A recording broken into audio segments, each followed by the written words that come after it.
bingkai perlindungan sosial yang dikawal oleh Kemensos adalah mereka yang masuk dalam data terpadu kesejahteraan sosial. Namun perlu saya sampaikan di awal, sudah ada arahan dari Presiden agar dalam waktu yang tidak terlalu lama sudah bisa disusun satu data tunggal terpadu yang penanggung jawabnya adalah BPS dan Bappenas. Data yang kita miliki sudah kita kirim ke BPS untuk diproses dan distandarisasi, nanti hasilnya akan dikembalikan kepada Kementerian Sosial. Ini alhamdulillah cepat bisa dilaksanakan atas arahan dari Bapak Presiden. Di dalam gambar yang atas itu adalah sedikit informasi tentang proses data tunggal, di mana setiap kementerian lembaga yang memiliki data diserahkan kepada BPS, nanti oleh BPS distandarisasi, lalu nanti dimanfaatkan untuk program-program setiap kementerian. Mudah-mudahan Bapak Ibu sekalian dengan data yang lebih valid ini, maka upaya kita untuk menurunkan kemiskinan itu jauh lebih efektif. Nah, kerja pilar sosial itu adalah sebagai berikut. Yang pertama, di hulu mereka memastikan data input, ya nanti kalau namanya ganti ya tentu kita ganti namanya data. Kalau yang sekarang ini data terpadu kesejahteraan sosial, ada kemungkinan nanti data tunggal sosial ekonomi. Nanti namanya kita tunggu sesuai dengan kriteria dan profil data yang dibutuhkan. Jadi kita ingin para pilar sosial ini ikut memastikan itu pada saatnya nanti. Memastikan penyaluran bansos tepat sasaran, memastikan hadir dalam keadaan darurat atau bencana, memastikan pemulihan fungsi sosial. Sementara kerja hilirnya adalah mengawal program pemberdayaan berjalan dan memastikan target graduasi tercapai. Inilah yang nanti kami ingin diskusi dengan para anggota Komisi 8 tentang target graduasi ini. Nanti coba kita lihat di lapangan, kita diskusikan, kemudian target graduasinya berapa keluarga setiap tahunnya, sehingga kita nanti bisa melihat hasilnya secara kuantitas maupun kualitas, secara kuantitatif maupun kualitatif. Pimpinan dan segenap anggota DPR Komisi 8 yang saya hormati, inilah tantangan dan isu strategis kita. Yang pertama, ini adalah dipesankan dari awal oleh Pak Prabowo pada kami, yaitu bantuan sosial tepat sasaran. Pemadanan data tunggal terpadu yang ini mengantisipasi dinamika verifikasi dan validasi yang di lapangan cukup dinamis.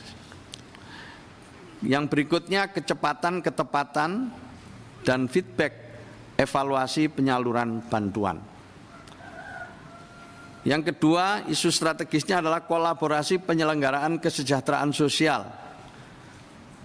mengintegrasikan gerakan intervensi bersama antar kementerian, lembaga dan pemerintah daerah, pelibatan swasta dan filantropi dalam hal ini seperti Basnas dan lain sebagainya, alokasi DAK dan dana dekon untuk pemerintah daerah.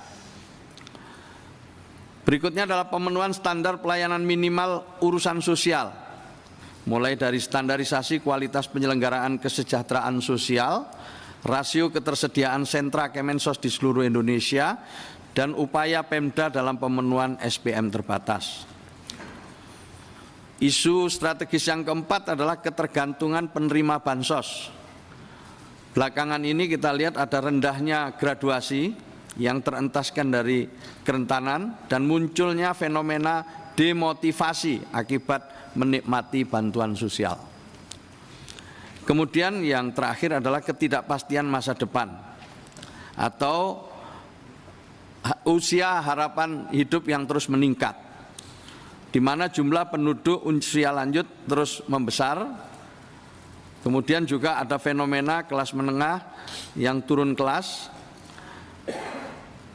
dan diperlukannya perlindungan sosial adaptif terhadap kejadian bencana. Nah, Bapak Ibu sekalian, selanjutnya adalah inilah ruang kerja Kementerian Sosial, menghadirkan kesejahteraan sosial sepanjang hayat yang berkelanjutan dan berkeadilan untuk mewujudkan Indonesia maju menuju Indonesia emas tahun 2045. Perlindungan yang dimaksud merupakan pendekatan holistik yang menjamin kesejahteraan setiap individu dari lahir hingga meninggal. Minal mahdi ilal lahdi.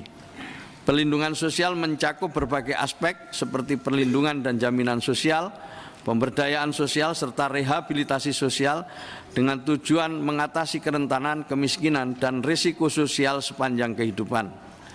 Bingkai perlindungan sosial yang dikawal oleh Kemensos adalah mereka yang masuk dalam data terpadu kesejahteraan sosial.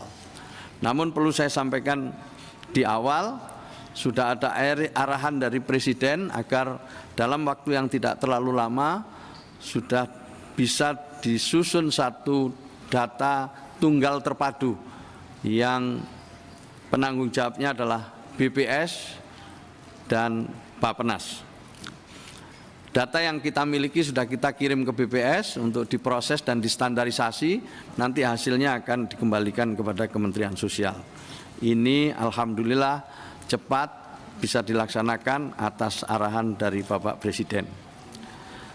Selanjutnya Bapak Ibu sekalian, inilah kira-kira gambarannya perlindungan sosial sepanjang hayat yang bisa kita lihat dari program Keluarga Harapan. Ini adalah program jangkarnya Kementerian Sosial, di mana program ini menyasar 10 juta KK. 10 juta KK dengan tidak kurang dari 34.000 pendamping seluruh Indonesia. Nanti Bapak Ibu para anggota Komisi 8 bisa melihat di lapangan lebih jauh tentang program ini, yang tentu ke depan kita ingin lebih terukur, kemudian lebih solid pelaksanaannya di lapangan. Tapi ini untuk gambaran awal dulu Bapak Ibu sekalian. Jadi di dalam program PKH itu ada beberapa poin penting yang diberi bantuan sebagai bagian dari perlindungan dan jaminan sosial, yaitu ibu hamil 750.000 per 3 bulan, itu artinya 3 juta. Kalau kemudian dia punya bayi usianya 0 sampai 11 bulan, untuk kepentingan ASI eksklusif, vitamin, pemeriksaan kesehatan, maka dia nanti juga mendapatkan 750.000 rupiah per 3 bulan, jadi 3 juta setahun. Untuk keperluan anak usia dini juga mulai dari penimbangan, pengukuran vitamin, pemeriksaan kesehatan. Sementara untuk pendidikan itu juga ada di situ, nilainya adalah untuk SD 225 per 3 bulan, SMP 375 per 3 bulan, anak SMA 500.000 rupiah per 3 bulan. Lalu juga ada kondisi sosial, jika ada keluarga yang disabilitas berat dalam keluarga, itu mendapatkan 600.000 rupiah per 3 bulan. Lansia dalam keluarga 600.000 rupiah per 3 bulan. Untuk keperluan pemeriksaan kesehatan dan lain sebagainya. Ini gambaran program utama dari Kementerian Sosial. Bapak Ibu sekalian, ini yang ingin saya laporkan sebagai bagian dari pelaksanaan program di Kementerian Sosial. Ada bisnis proses perlindungan atau bisnis proses perlindungan sosial sepanjang hayat yang tadi sudah saya sampaikan di depan. Kira-kira seperti ini bagannya. Paling kiri itu adalah data, jadi kita akan bekerja berdasarkan data Pak Wahid. Datanya dipastikan dulu dan insya Allah nanti datanya data yang jauh lebih valid ya, dan sudah menjadi data tunggal yang akan menjadi referensi bagi seluruh kementerian dan lembaga, termasuk juga pemerintah daerah. Itu bagannya seperti itu paling kiri, kemudian nanti intervensinya di sebelah kanan. Intervensi pertamanya adalah tentu perlindungan dan jaminan sosial.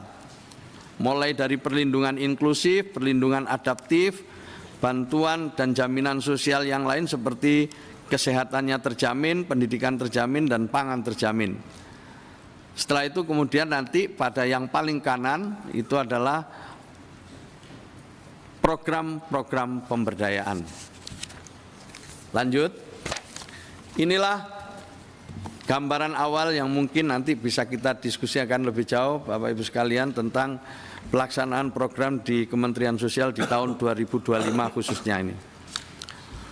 Jadi berdasarkan data yang ada, sementara ini data yang ada dulu. Data yang ada di DTKS sekarang ini adalah 48,9% dari seluruh penduduk Indonesia atau 136.677 dan seterusnya itu jiwa. Dari situ menurut BPS penduduk miskin itu adalah 9,03% atau setara dengan 25,22 juta jiwa. 25,22 juta jiwa. Sementara kemiskinan atau miskin ekstrim itu 0,83% atau 2,3 juta jiwa. Di mana kemiskinan ekstrim ini akan kita coba dalam waktu 2 tahun ke depan bisa sampai kepada 0%. Sementara yang miskin dalam waktu 5 tahun diupayakan bisa sampai di bawah 6%. Di dalam gambar yang atas itu adalah sedikit informasi tentang proses data tunggal, di mana setiap kementerian lembaga yang memiliki data diserahkan kepada BPS, nanti oleh BPS distandarisasi, lalu nanti dimanfaatkan untuk program-program setiap kementerian. Mudah-mudahan Bapak Ibu sekalian dengan data yang lebih valid ini, maka upaya kita untuk menurunkan kemiskinan itu jauh lebih efektif. Nah, kerja pilar sosial itu adalah sebagai berikut. Yang pertama, di hulu mereka memastikan data input, ya nanti kalau namanya ganti ya tentu kita ganti namanya data. Kalau yang sekarang ini data terpadu kesejahteraan sosial, ada kemungkinan nanti data tunggal sosial ekonomi, nanti namanya kita tunggu, sesuai dengan kriteria dan profil data yang dibutuhkan. Jadi kita ingin para pilar sosial ini ikut memastikan itu pada saatnya nanti. Memastikan penyaluran bansos tepat sasaran, memastikan hadir dalam keadaan darurat atau bencana, memastikan pemulihan fungsi sosial. Sementara kerja hilirnya adalah mengawal program pemberdayaan berjalan dan memastikan target graduasi tercapai. Inilah yang nanti kami ingin diskusi dengan para anggota Komisi 8 tentang target graduasi ini. Nanti coba kita lihat di lapangan, kita diskusikan, kemudian target graduasinya berapa keluarga setiap tahunnya, sehingga kita nanti bisa melihat hasilnya secara kuantitas maupun kualitas, secara kuantitatif maupun kualitatif.